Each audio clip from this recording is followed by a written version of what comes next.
Hello, everybody. Good morning, and welcome to the second in our series of conversations with Her Company on our new Her Dreamers program, talking about her dream, her journey, and her company.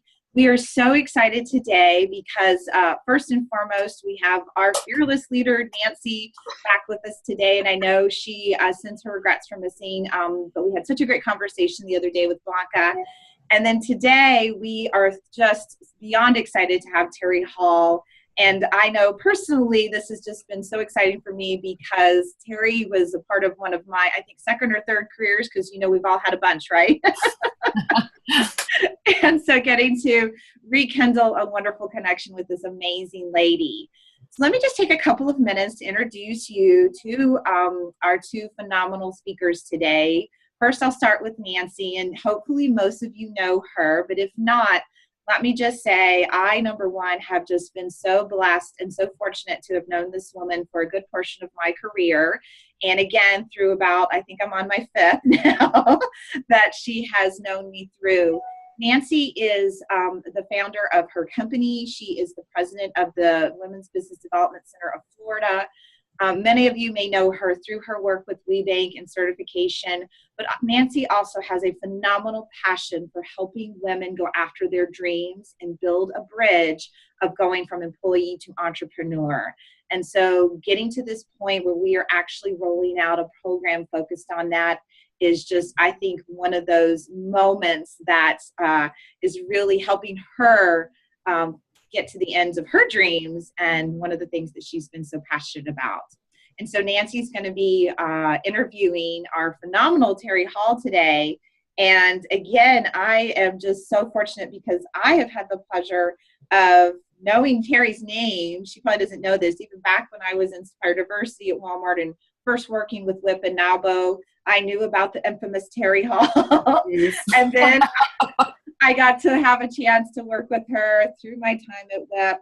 But since then, it is just amazing because Terri has taken all of her knowledge and her experience, and there's going to be sort of, I think, two elements of our conversation today. One of the biggest things about this idea of this journey that you may take to cross your bridge from your dream of employee to entrepreneur is really understanding what that catalyst moment might be that gets you there. And everybody has a different one.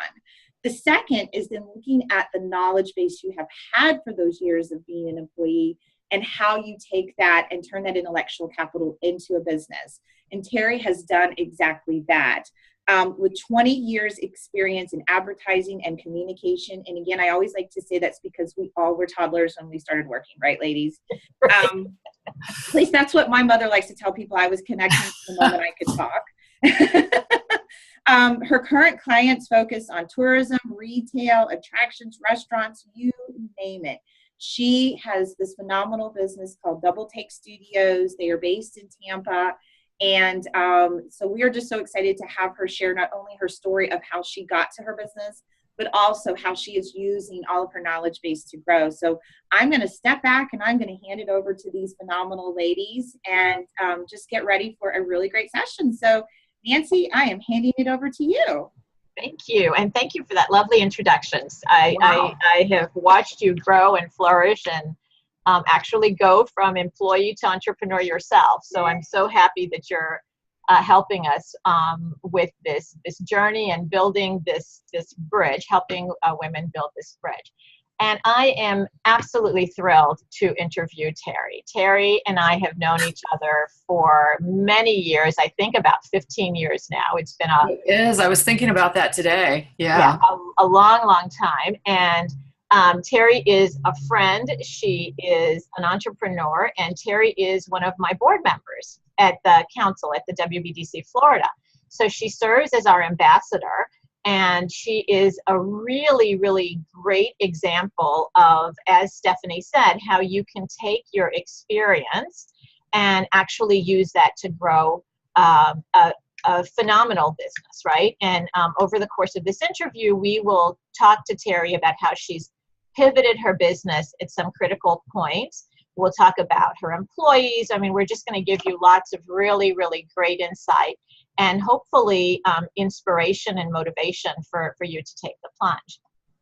And I have a set of questions, so I'll be asking Terri these questions, and then we hope to get some questions from the audience as well. So we'll leave about 15 minutes towards the end of this program for your questions. Don't be shy. If you have a question, I'm sure somebody else has the question too. So we will address those. So Terri, welcome, and thank you for being a part of this interview series.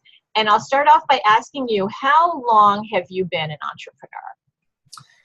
I think probably since I was a kid. I can remember making my cousins weave potholders, and I would run out and sell them as fast as possible, only to find out that I was getting enough money just to buy another bag of loops. So I learned really fast how you had to add some money to that to make some profits. So seriously, the neighborhood, they used to, anytime I knocked on the door, they would be, "What are you selling now?" So I think it started as a child, really. And did you have role models for that, or did you just decide on your own that this was the way you wanted to make some extra money? I think I did have a role model. My grandparents had their own business, and they were always successful with that. They babysat me a lot while my mom worked and my dad worked. And so I got to go with them. This is going to be really bizarre. They owned a burial vault business. So I had been to well over 100 funerals before I was 6 years old, because I went with them to the funerals to service the funerals. But anyway, they worked really hard. And I, even at 5 and 6, I had to help them with whatever I could do. I always thought it was a lot of work, but it probably was not very much work at all. But yeah, I think I got a good example from that, because they did very well with that business and retired early and were able to enjoy the fruits of their labor. So I did see that, and they were inspiring for me for that. Beautiful.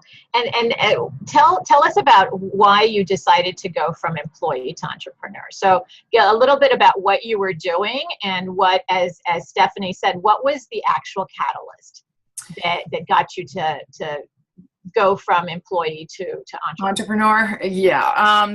There were a couple of things that happened. One was I had worked at one ad agency. It started having financial difficulties, so that led me to a larger ad agency. Then it started having financial difficulties. I can remember racing to the bank with other employees the minute we got our checks, and the employee before me was able to cash his, and I wasn't able to cash mine. And after that, one of our accounts, which is the one I was going to talk about, hired me away from the agency to be their internal marketing and PR person. And so that's what started that. And then that business, working with them for a while, is what really put me over the edge to definitely work for myself. So, and tell us that story, because it's a very interesting story. Well, that boss that we had, it was an electronics distributor. Now, at the time, I really knew nothing about F connectors and AB switches and things like that. So it was kind of a learning curve, but I was hired to, produce their catalog, do their trade shows, attend trade shows, put together events, press releases, you name it. I was kind of like the one-man shop within. And one of my responsibilities was doing the overflow sales. So he had a team of 6 salesmen that they sold all over the country, actually internationally too. But all the sales were done via telephone. So my job was to handle any overflow sales calls. So whenever the other 6 salesmen were busy or occupied, I was to take the next sales call. So as a result of that, I would attend the trade shows. Anyway, I developed a customer base, and every month he would post the sales on the wall for everyone to see what the sales were. And at that time, even though I was part-time sales and doing all those other responsibilities, 3 months in a row, I was matching or exceeding the top salesman, who his only responsibility was to cultivate business on the telephone. So after 3 months of that, I went to the boss and asked him, and I told him, I said, look, as you've seen, we've been posting these sales on the wall, and I have met or exceeded the top salesman, and I really feel that I'm doing all these responsibilities and I deserve a raise.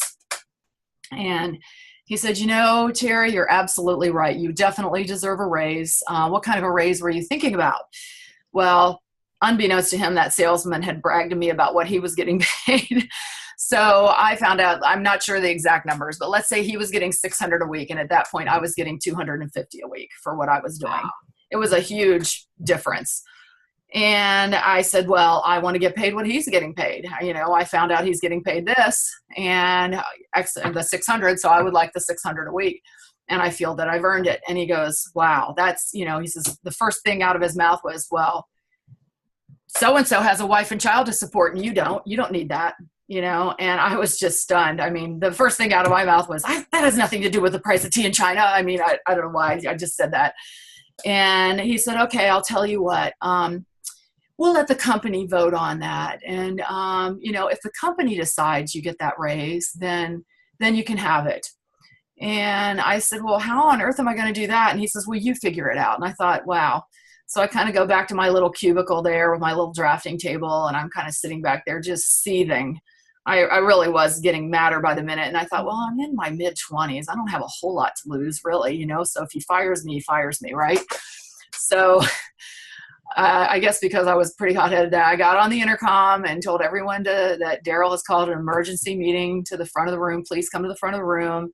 And you know, so everyone dropped what they were doing. They came up to the front and they were kind of all standing there. And I thought, I'm going to position myself to the point where it's going to be hard for them to say no. So I just said, everyone, the boss is called. I've met with him and asked him for a raise, and he tells me it's up to you. So if anyone here has a problem with me getting a raise, please raise your hand right now. And they're looking at each other, and, you know, and he came out of his office and was kind of standing there in the doorway, and he goes, and he actually gave me the raise. Wow. So I got the raise. He couldn't believe I did that. I couldn't believe that he still kept me. But I continued to work for him. And he decided to diversify his business and get into real estate, which he really wasn't an expert at, and was taking money from the business into that. And the business starting having financial problems. And I thought, okay, this is the third one in a row that's starting to have serious cash flow problems. I can trust myself better than I can someone else. So I decided at the time, by the time I left there, he had all the employees. It was down to him, his wife, me, and one other employee. And he, at this point, was in arrears to me. And so he started letting me have equipment, you know, so that I could start myself. And from as a result of going to trade shows and things, I had cultivated some people that also wanted what we did. So I was able to start my business that way. And actually, over time, it took him about a year, but he did actually pay me what he had owed me, which was pretty honorable because I didn't really expect that.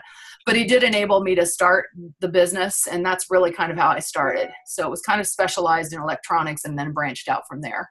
Mm-hmm, mm-hmm, mm-hmm. Well, great. And the impetus was financial hardship in previous companies. And I loved what you said about just knowing that you could do this for yourself, right? And also that you used your prior experience. I bet you were the one who kind of negotiated, well, let me have some of the equipment. I'll take some of the equipment, you know, to start my own business. So those are really good lessons for people. Right. He had some bulk mailing equipment and had me doing a lot of mailings in preparation for that. And I realized I could use that with this business. Mm-hmm. So that, some computers, things like that enabled me to get started, because that was in I even hate to say how long, 1986, 87 is when that was. So, I mean, he was amenable to it. You know, I mean, I think he felt badly. I did too at the same time, but I was pretty excited to get out there and do something on my own, because I thought, okay, then I have no one to blame but myself. Mm-hmm. So that's kind of what really was the catalyst that really got it started. Mm-hmm. Mm-hmm. All right. So how would you describe the type of business you have now? What would you say is your business model? As far as what we do for other people or businesses, we've actually been in a little bit of a transition phase. I know the business name is Double Take Studios, and we did a DBA, and we are in the process of changing it to Double Take Marketing and PR, because in the beginning we were more graphics centric, which we still do, but we found that some of our clients want some other marketing services along with that. And what we have done is we have changed with the times and added public relations to that, and added people that have that area of expertise to be able to complement that. And I believe a lot of that has kind of stemmed from doing a lot of social media, and social media kind of being a bridge between traditional PR and things that they sort of mesh together. So we want to be able to offer those services to our clients and have a more well-rounded plan or strategy for them when we work with them. So that's kind of where we have morphed the business over the last 20 years. That's a great answer, because part of what entrepreneurs need to be able to do to maintain their success and their level of growth is to kind of pivot, right? So in the industry, sometimes we talk about failing fast, right? You try something and it's not quite giving you the result that you want, rather than continue to pour money into something that's not really getting you what you want. The idea is you fail fast. You try it for 6 months, for a year, and then you realize, okay, the lessons I learned in this venture are A, B, C, D, whatever, and I'm going to apply those to my next idea, or, going after my next market. So I'm assuming that over the years you have had that happen to you, right? Where you've tried something and it didn't quite work, and you kind of pivoted to someplace else. So do you have any examples that you could give of when and how that happened? Well, early on, I would say for a while there, we were doing a lot of print brokering, which I still love the printing industry. Something about printing on paper, I don't know. I must be on that era where it's kind of going from paper to electronics. But early on, I want to say probably 15 years ago, we had a large format printer, and we could do a lot of large format type stuff. But I really realized that really wasn't our forte. It ended up sapping a lot of energy. Spent a lot of time trying to troubleshoot that. And I really needed to decide where we were going to go. We were better outsourcing to someone that had more flexibility with their equipment. I can remember one gigantic poster or something that we had to print, and at the time that printer took an inch a minute, and the thing's like 10 feet long, and it would somehow, the last foot and a half would stop, and then the thing's ruined. And we did that over and over and over a whole weekend, several times, to try to override that system. And I realized that wasn't a good use of our time and our expertise, and use someone else to do that. And since that, at that time, that printer was maybe $35,000 or $40,000. And now you can get something so much better for probably $5,000 or $6,000. And just with the change of equipment and things like that, I found we're better off using our creative talents and getting paid for that, and for concepting and campaigns and creation, than actually the actual deliverables as far as tangible. So that would be one that I think really ate up a lot of time. And finally, I just let it go. I wheeled it out back and put it by the dumpster, and just said, I have to just let this thing go. Yeah, and sometimes as entrepreneurs, you have to kind of make those tough decisions, right? So you take a step back to take a leap forward. So getting back to your transition from employee to entrepreneur, how did you use your experience from being an employee to land your first contracts, and you're bringing in some clients when you opened your doors? Well, at first, some of them really came to me because they knew I was in that industry. So they knew I knew the industry, even though they might have manufactured a different item. So that allowed me to have clients in other cities or other states right away. So that I was able to sort of parlay that, but I really loved like attractions, and, everybody loves the high profile accounts that are fun. It's a lot more fun to market elephants and llamas and things like that than it is, F connectors and AB switches. So, so I really kind of set my sights on going after some of the tourism type accounts. And over time was able to do that, convince them to utilize us. We started having little, I don't know if it was starting to do things for some nonprofits and donating some items. I mean, there were a lot of different things I tried to get in the doors to different businesses, to know people, because it is really about relationship building. And, anything I'm trying to redevelop that hunger I had then right now, because it's kind of a fun challenge to go after a new business. And that's really what I did was, tried to set my sights on some accounts that I thought would really be a lot of fun to get. And really, those take a long time to get. They really did. The sales cycle was longer. It took a long time to build a relationship. So, and a lot of times it was more like, let us just try one job and you see how we work and give us a shot at it. And that's a lot of times how we were able to get land some business that way early on. Well, I want to highlight a couple of things that you said, because, these are really important points for people to consider as they're making that transition, right? So you said that some of your first clients came to you, right? And they came to you because you had contact with them in your past careers, right? Or your past jobs. And you had provided them with, some kind of excellent service or idea or something that you did that sets you apart from someone else. And I think that's really key to remember, is that a lot of times with new entrepreneurs, how they land their very first clients is really by looking back at where they were. And can you go back to those people and say, I've left where I was and now I'm on my own and I'm doing the same thing, and I would love a chance to, continue to impress you. And sometimes it's just as simple as, going on Facebook and saying, this is what I'm doing, or going on LinkedIn and saying, this is what I'm doing, and people will contact you. And the other thing you mentioned is, the follow-up that you did, right? Which is really important. And the third thing that I think, we should really highlight is what you said about building relationships. And that is really key. I think, every time I'm out speaking, every time I'm working one-on-one with someone, I always remind them that people do business with people they know, they like, and they trust. And you can get people to know you, to like you, and to trust you in a variety of different ways. You mentioned just asking people to give you a chance. That's a great way to do it. Doing some free work to showcase your talents. That's another way to get people to know you, to trust you. And the more authentic you are, the more that they're going to like you. So great stuff. Lots of great insight there, Terri. Thank you. Okay, so let's talk about your employees. And I happen to know a little bit about, how you got your first employees and who has been around with you for a very long time. But why don't you go ahead and tell us that story?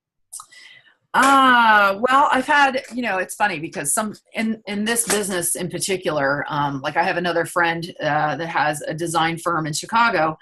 And we were talking about bankers and things like that in the past. If you stayed in this industry 2 to 3 years at one agency, that was considered long-term, even back in the day when people were staying 10 and 15 years someplace. In this business, people transition or change agencies or firms pretty often.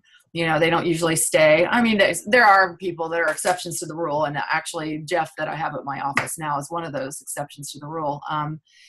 I was fortunate that he had a bad experience with the agency he was with before me.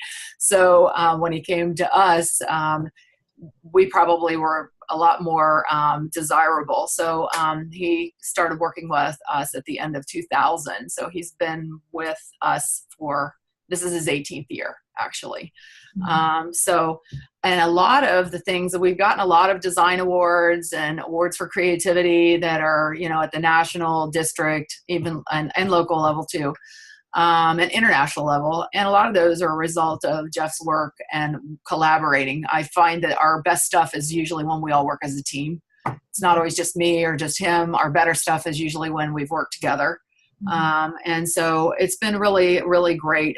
It's kind of interesting that when he started working at Double Take, his children were 1 and 3, and now both of them are in college. So that's pretty amazing for anyone to stay there that long, I, as you know, work with a lot of entrepreneurs, and sometimes entrepreneurs forget to just stop and take stock at, the phenomenon of helping other people.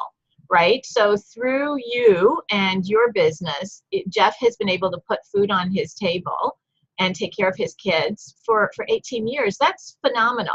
And I know you probably, are shy to share this, but I'll share it on your behalf.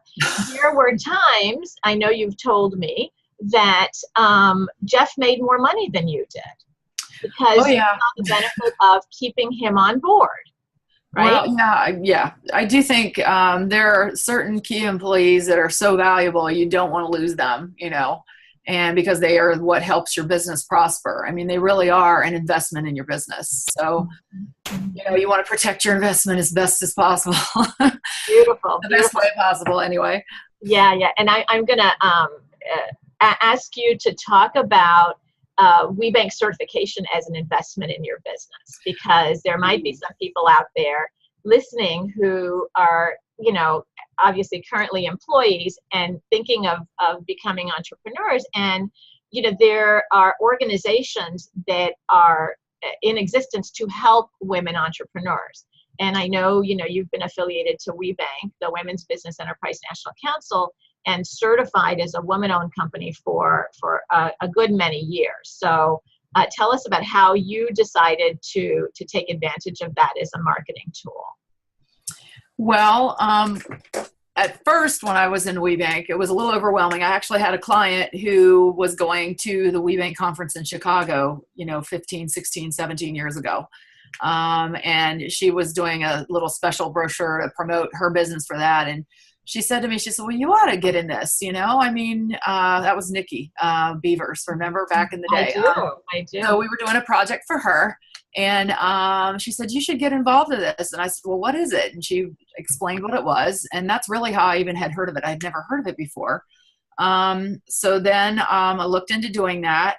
And then I guess after the site visit, I think it was Darlene had mentioned you, or you had needed some work, and I started getting involved with you. And that really is what helped the most, I think, is getting involved with your RPO, by the way, because we were doing something at Disney and you needed some custom awards, and we had done some logo work and started there a long time ago. And that's really, again, it's like getting to know people. The very first conference I went to at WeBank National, which now it's massive. It was big then too, but it was a little overwhelming because you didn't really quite know where to start. But after you got involved and started meeting people and getting to know people, it's almost like, I don't want to say it's like a sorority, but it is like a group of other women entrepreneurs that you can become friends with and that help you. And maybe their businesses have nothing to do with yours, but sometimes the problems are still the same. And it's nice to be able to share that, have the camaraderie. And really, as a result of my WeBank certification, I have counted 26 new clients over that time period that are strictly through WeBank, that I've met through WeBank, that I would not have met if it had not been for WeBank. I wouldn't know those businesses existed. So it's been beneficial to me, but I have invested in it as well. When we've had host committee opportunities, that was a substantial investment for a company my size, but it paid back enormous dividends, I would say, and getting involved. It's no different than any other thing that you really put your heart into it. And if you really immerse yourself in it and get to know the people in the group, you can do nothing but benefit because you're building relationships again. Exactly. And I like how you brought up the fact that through your affiliation to WeBank, you were able to get some clients. And that also is an important thing for new entrepreneurs to remember, is that you can't always just go at it alone, right? You need the support. You need the mentoring. You need the sharing of ideas. And along the way, because you're building relationship and trust, these women have asked you to help them with everything from websites to booth design to consulting and, all these great things and opportunities you've had. And you've made a really big difference in their own companies. I remember with Mercedes, she had come to you because she'd lost a contract because her website was kind of old fashioned, and you went in and, revamped her website. And as a result of that, she landed some major contracts, right? And you and Mercedes had met through the WeBank network. Right. She was in Miami, and I mean, here I was in Tampa, and I would not have known of her business had it not been for being on that host committee. So got to know her a little bit more then. And yeah, that was an interesting thing because she was very, very entrenched in the WeBank. She was in the Zenith group. She had really high revenues. She had a large business, and really that whole project with her was a result of she just hadn't had her brand kind of grow with her. She just, the website didn't seem important at that time. Of course, we're also talking more than 15 years ago. I think the importance of websites has become more paramount these days, and people are more cognizant of how important a website is to their business. But at that time, her website made her company look small. So when it was a company like UPS putting out this contract, they used someone that was maybe more of an entry-level employee do the initial research. And when they looked at her website, they didn't think her company was large enough to handle this contract, when in reality she was. So luckily she knew people higher up in UPS who had said something like, why didn't you go after this contract? And she said, well, we did. And then they researched it and found out that she didn't make the cut because when they did their initial research, they thought she was not large enough to handle the job as a result of the image that was portrayed on her online presence. So she immediately remedied that. And we were all too happy to help. Great. So tell us, Terri, what is the most surprising thing about being an entrepreneur? Surprising? Oh, the fact that you get to work 80 hours a week and not 40 for someone else. It's fun. The surprising thing that I find is a lot of people think, oh, when you own your own business, you have all this money. And, sometimes that's not always the case. So that's a little surprising, because the perception is you always have this unlimited resources of income. But sometimes there are lean times, and then there are prosperous times. So sometimes that was surprising to me. I don't know. I'm trying to think what else would surprise me about this business. This business is definitely something that you always have to stay on top of and can't let yourself get stale. That's for sure. But I don't know any other thing that would surprise me on top of that. Okay. Well, and what has been the most rewarding thing about being an entrepreneur? When I look back, I like seeing that we were able to actually help a business do something or accomplish something, be it get a larger contract, update their image. And I also like right now I have 2 college graduates that are working at my place now full time. And I love being able to give them the chance to spread their wings and learn what they learned in school and to use that to our advantage here and learn some of the new things. It's nice to have fresh new minds. And it also gives them a leg up on their career. So I think that to me is kind of probably the most rewarding thing is doing that. Well, I'm glad you said that because that's actually a really great marketing strategy, right? To go to your local college or university and offer an internship, right? Oh. So you as an entrepreneur need some kind of assistance, and you're not at a point yet where you can pay, a real big salary to someone to help you. And going to your local college or university and their career center, and depending on the type of business you have, you can either go directly to that department or the career center and say, I would like to offer an internship in exchange for XYZ, right? So at the end of the internship, the student could have a portfolio. They would have something they could show that could land them a job later on. And so you benefit as an employer, and they benefit. And other benefits that you get as an employer is, fresh new ideas, right? Right, exactly. New ways of thinking of things. Maybe some new tools and techniques that you would not have thought of yourself. So that is a really great way to save money, make an impact, and to really give back, right? Because as an entrepreneur, you're giving them a really golden opportunity. Right. Well, one of ours was an intern for us last year here.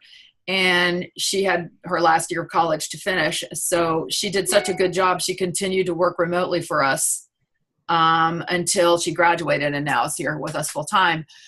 The one thing that I do with the interns is I do pay my interns, simply because I feel like if I'm taking their work and I'm able to sell it and make money off of it, that they should get something too. So I do compensate my interns. I know not everyone does do that, and some people really do need the experience, and I think that's valuable too. But I don't know, just something about me, I just feel like if I'm going to be able to use their work and generate revenue from it, that they should get something too.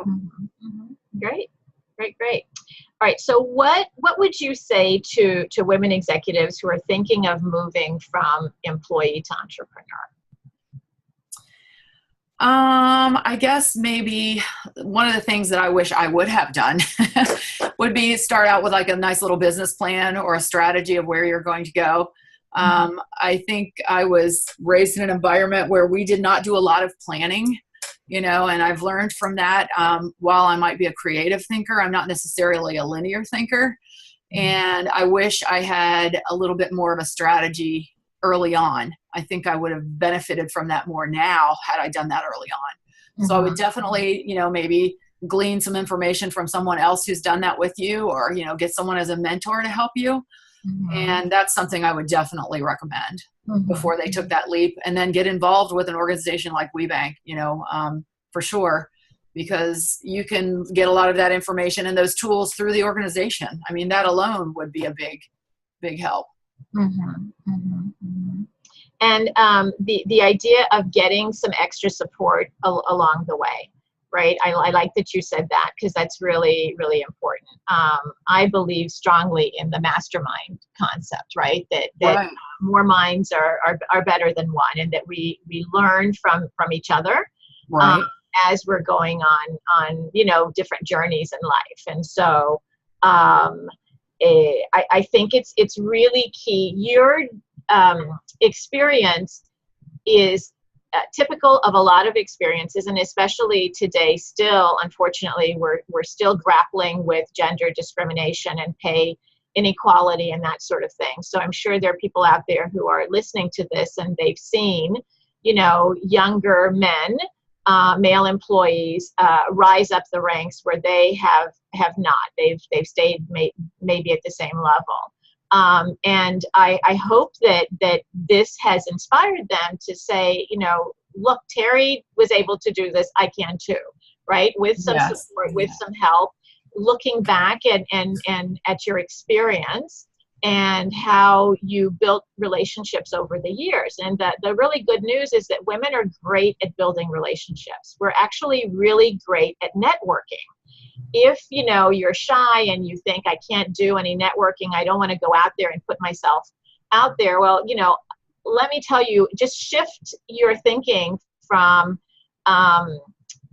being the one walking in to being the one connecting. And we are really great at nurturing relationships, at listening to someone and say, oh, you know what, I know someone who does that, or I know someone who can help you with that. And if you go in as a connector, as opposed to the one wanting to get to know everybody, I think that's very, very helpful. I agree. You can start your entrepreneurial process while you're still working, right? It doesn't have to be all or nothing. And I think that's key too. Yesterday or the other day, we heard from Blanca Robinson, and she started her process almost 2 years before she opened up her business. Okay. She had this kind of vision. And so there's so many ways that we can help, that with all the stories and experiences that we have, we can help really move that needle from, employee waiting for the other shoe to drop to actually being an entrepreneur and kind of making your own decision, working with something you're really passionate about, and helping and giving back. So, That's true. That's true. Well, is there anything else that you can think of as you're speaking? remember our target is women who are now working for someone else, who are maybe thinking that they'd like to be an entrepreneur, and would somehow like some assistance and some guidance. Well, maybe if you, I do think about this. When I did start Double Take and transitioned into Double Take, I did take a night weekend job at a newspaper, putting together ads, doing that kind of thing. It was kind of funny because I was used to doing very precise, high end stuff. And the newspaper was like, I remember they came to me and said, they started me at the top of the pay scale and said, we need you to do 7 ads in an hour, not 1 ad in 7 hours, So they were like, and, but that allowed me to kind of capitalize the business. So I had to have some kind of cash flow coming in there. Mm-hmm. So I would do that. And it was like every Thursday, Friday, Saturday, Sunday kind of thing, and Friday night was the stuff went to the press, and you didn't leave until all those newspapers and all those zones went to the press. So sometimes you'd be there till 2 a.m. or whatever. Mm-hmm. So those were like afternoon, night jobs that I would do to sort of get this going because I had no capital. So that's another thing that you can always do something else to transition yourself into it instead of just jumping in with both feet and then being stressed out. Because there were times that you get really, really stressed out. But, I don't know, something right when I'm ready to throw in the towel, it seemed like the very next day something good would really come through. So I got to the point where I go, something good's going to come through now that I'm feeling really down at the dumps. So a lot of it is just persistence and maybe coming up with something to help ease the transition from employee into entrepreneur. Mm-hmm. Great. And there are lots of models that actually suggest that people do exactly what you did, right? Is work on something else, bring the capital in so you're not so stressed about the capital as you're growing your business. Right. And you can do that as you're still an employee, put a little bit aside monthly or weekly to start to capitalize your business, but also not to be afraid. It doesn't mean that you failed as an entrepreneur if you have to work someplace else while you're growing your business. Right. Exactly. Great. So that's all I can think of at the moment. All right. Well, Steph, I'm going to ask you to come back in and see if we had any questions. Hold on just 1 second. Trying to get the video to turn back on. I was going to say, I see her there. We can see you. You can? Okay, good. Yeah. I can't see myself. I'm not sure where I hid myself. No, we see you. There we go. Okay, perfect. There we go now. So thank you guys so much. And actually, Terri, I had a question, and I hope you don't mind me asking, because again, as Nancy said, I'm just 6 months in, and I'm one of those people that got reorged. Right. I was second in command, right up next to the CEO, and I got reorged. And so, one of the things that I love what you said about the business plan, because Nancy and I have talked about this, and what was maybe 2 other things that you look back now that you kind of wished you had done? Like you mentioned, to stop and do the business plan. And that's something Nancy and I have built into the discussion of the Her Dreamers program. But was there like maybe 1 or 2 other things that you're like, and if I had my druthers again, I might have stopped and done this? Yes, I wish I had paid attention to my financials and my numbers. I didn't, like dealing with money. So I kind of put that in the hands of bookkeepers. And that is something that now, after getting a very good, reliable bookkeeper CPA, I've realized how important those numbers really are, because you really do need to know your numbers to know where you are with your business. And I can't believe it took me this long to figure that out. But, to be more cognizant of it and aware of it and not be intimidated by the numbers. I think in my case, maybe I just didn't really want to know because I didn't want to hear bad news, because then if I had bad news, then I couldn't be up for a sales call. But the bottom line is you really do need to know that and have a reality check with that. So I think that's really important too, in addition to having a roadmap of where you're going to take your business. Yeah. Oh, that's awesome. And it's wonderful, because I will say this to anybody who listens. Ask another entrepreneur I was, to what Nancy said, I was so blessed because I had her. I had surrounded myself with entrepreneurs. And so I asked, so to your point, I wrote the business plan. I went and got an accountant. I even went and talked to an attorney about, how I should, should I trademark things and all that. So I think that's why it's so important to talk to people that have done this, because they're, those just have really helped me. And to your point, having the accountant sit down and my financial planner sit down, and like what Nancy said, this is what you've got to spend. This is how long it's gonna last you. Right. Exactly. Yeah, until you need to get the newspaper job. Right. So, and so one of the things I want to emphasize is sometimes you can't, right off the bat afford the accountant or the CPA. There are tons and tons of resources and guides and spreadsheets out there that we can show you where you can kind of do it yourself while you're growing.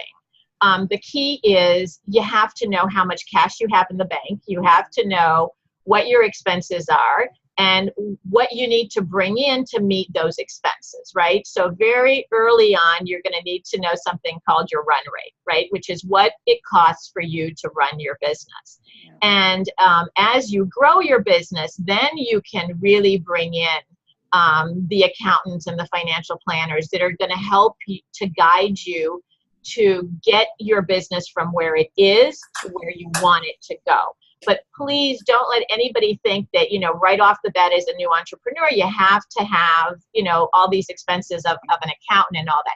You can take some time to bring that talent on. If you just apply, QuickBooks is a really, really good tool, right? Right, it is. Yes, it is. There are all sorts of spreadsheets, and we can do key performance indicators. It's I always like to say it's not rocket science. If you have a passion for something and you have a talent for something, we can work around where you need some help. Yeah. And, we are really blessed to live in a time when Google tells you everything, right? Right. You can count on Google, you can count on support groups, and with, technology again, virtually. I'm working with someone who's in Poland, and we've got a 6-hour difference, but once we've worked that out, I can call her at 11 a.m. and it's still good time for her. The sky's the limit as to the type of business you can set up and how you can actually grow your business. Yeah. And I to your point, Nancy, like I actually, went and used connections, right? So like you said, I didn't just go right out and buy. I literally just asked some people, and so I was, like you said, I actually just talked to people and said, hey, who do you use? And then I found that so often, especially to what you were saying, Terri, when you get involved in a women's organization, and they're going to be willing to help you with those first stages, right? Everybody kind of gets rallies around the new little entrepreneur. Like I laughed about how many of you guys have, literally rallied around me and said, we're going to help you get set up and not cost you a lot of money. So like you said, Nancy, I think that power, and Terri, you mentioned it too, of getting involved in an organization and picking something, and maybe that's your investment, because $200 or $300 to help you save some of that other right can be that's so true. Amazing. So I'm just checking. I haven't had any other questions come in, but again, I just want to thank you both for everything. Terri, I think to what Nancy said, one of the biggest things that is so critical is the fact that as people are sitting watching these, that they see that the path to get there could be very different, right? Blanca's was one, yours was another, mine was another. There's so many different ways, but I love the biggest thing you said about, getting yourself surrounded by the right people. And, Nancy, your whole mantra with the program is a bridge, right? We're trying to help people not be afraid of the ravine. Right. That could be down there, that literally we want to help you build your bridge and take those steps. And some of them might be like me and ready to start tomorrow, but others may take a little longer. And, that's okay. And I think that that's what's just so great about, hearing your story. And, just thank you so much for sharing everything you did today. Oh, thank you. Yeah, we really Happy to be appreciate here. it.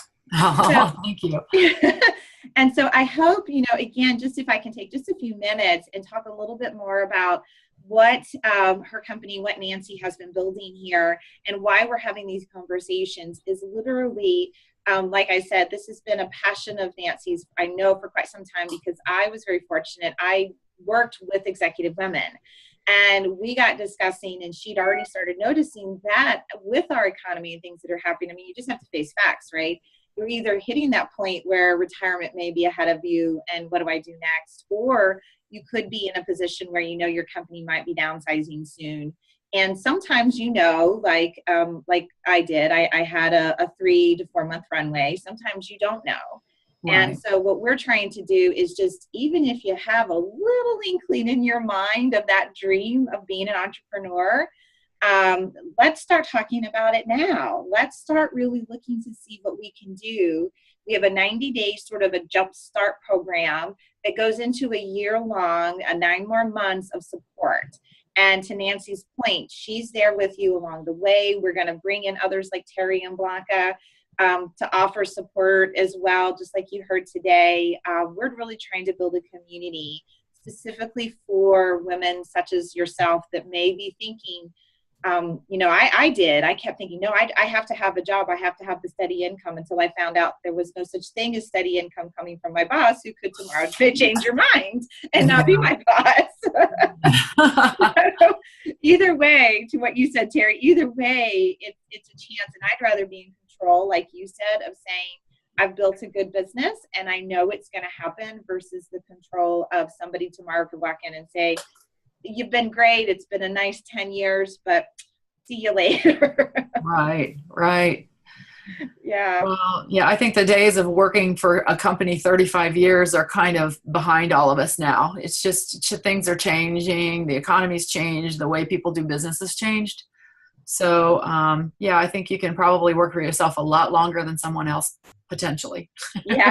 You might not fire yourself, right? Right. There are times I've wanted to fire myself, but yeah, for the most part. So again, we just want everybody to stay tuned. Next week, we're actually going to be doing some more conversations, one more discussion of another entrepreneur and how she got into her business. And then Nancy will be doing a webinar, so stay tuned to the group. Those are going to be posted out there today so that you can follow that, a little bit more about the program.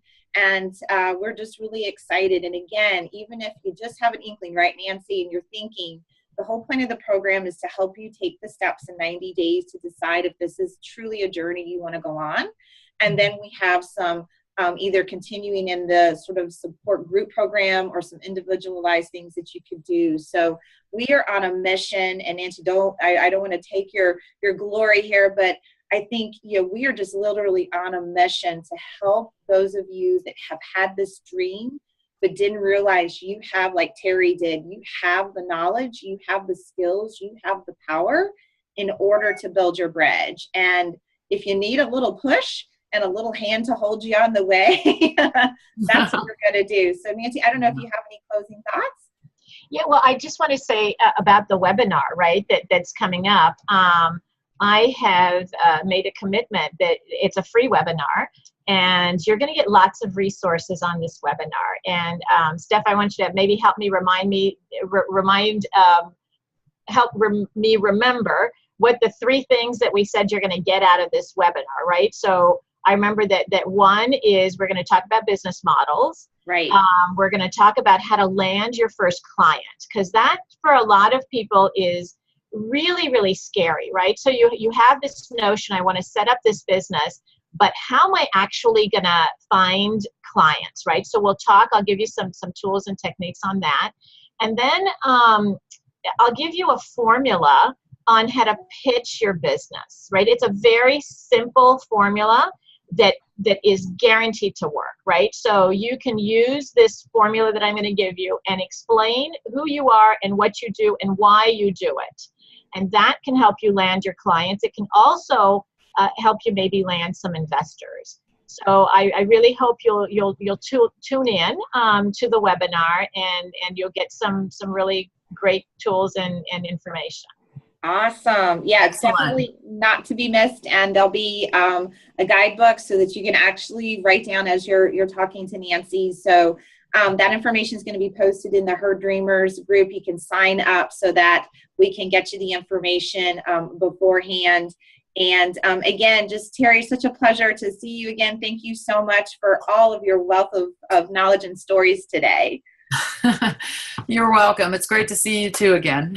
Yes, and Nancy, enjoy Miami. It's kind of funny because the three of us are representing practically every corner of Florida. Yes. Yeah. We got East Coast, West Coast, and South right here. So, and it's all hot. Yes, it is. It is. So everybody, take care, please. I will be monitoring, as will Nancy, the Facebook posts on this. So if you have any questions when you get a chance to watch this later on tonight or the next few days, we will monitor it. We'll edit this and post this so it will be available on the website, hercompany.org. And please go out to hercompany.org. There's some more information on the webinar and the program, and get on the wait list. And we just thank you so much, and we look forward to having this journey with you. So thank you, everybody, and get out there and start your dreams and your journey to having your company. I like it. Take care. Bye, guys. Bye-bye. Bye.